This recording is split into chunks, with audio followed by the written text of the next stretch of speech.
ছেঁড়া পরোটা তো অনেক খেয়েছি, কিন্তু ছেঁড়া রুটি এই প্রথম আমি দেখলাম।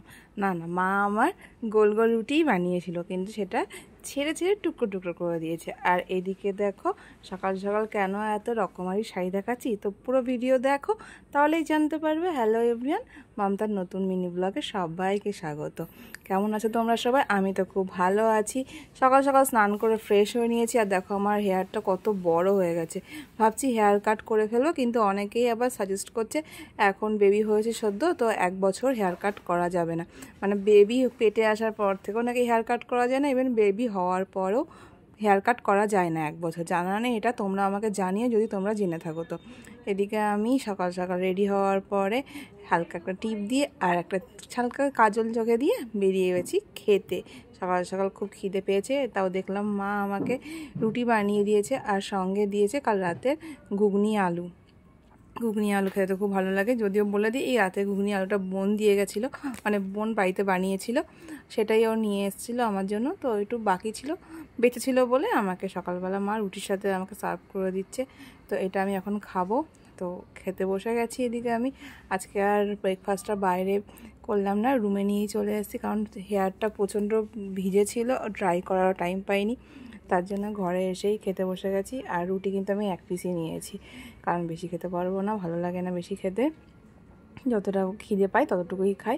আর আমার খাওয়া তো সামান্য, তোমরা জানোই, এতগুলো খাওয়ার ভিডিও পোস্ট করি, নিশ্চয়ই দেখেছো। যারা আমার ভিডিও দেখো তারা তো জানোই। তো চলো ভিডিওটা দেখি। খাওয়া হয়ে গেছে, এরপর ভাবছি আজকে একটা শাড়ি পরবো, তার জন্য আলমারি খোলা। কিন্তু এখানে আমি কনফিউজ পুরোপুরি আলমারি খোলার পরে যে আমি এখন কোন শাড়িটা পরবো, কারণ সবই তো ভারী ভারী শাড়ি।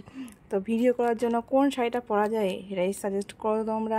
আমি তো কিছু খুঁজে পাচ্ছি না, এত শাড়ির মধ্যে আমি হারিয়ে ফেলছি যে কোন শাড়িটা পরলে এখন ভালো হবে।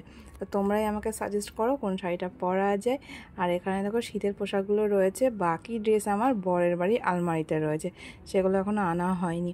এদিকেও দেখো শাড়ির সম্ভার, কিন্তু শাড়ি পরে কোথাও যাই না আমি, যেখানেই যাই চুড়িদার না হলে কুর্তি।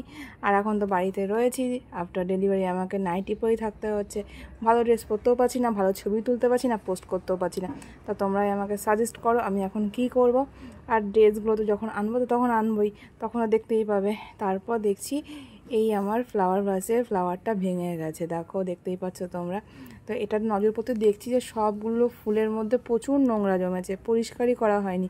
না মা ধ্যান দিয়েছে, না আমি ধ্যান দিতে পেরেছি, কারণ বেবি হওয়ার পর কারোর পক্ষেই সম্ভব না ওকে খাওয়ানো, স্নান করানো, ওকে দেখভাল করা। তো দেখো প্রত্যেকটা ফ্লাওয়ার্সের উপরই নোংরা জমেছে, এগুলো পরিষ্কার করতে দিতে হবে। আজকে আর দিতে পারবো না, কারণ মায়ের সকাল থেকে অনেক কাজ ছিল, তো আজকে আর দেবো না, কালকে দেবো। তো সব কটা পরিষ্কার করতে হবে। তখন ভাবছি যে একেবারে যেগুলো এখনও প্যাকিং করা আছে সেইগুলোও আমি পরিষ্কার করে নেবো। তো আজকে দিনটা স্কিপ করলাম, কালকে সকাল সকাল পরিষ্কার করে নেবো। ভিডিওর এন্ডে চলে এসেছি, যদি ভিডিও ভালো লেগে থাকে অবশ্যই লাইক কমেন্টস করে পাশে থেকো। আর তোমরা কিন্তু রিভিউ জানিও আমার ভিডিও তোমাদের কেমন লেগেছে। Tata, by.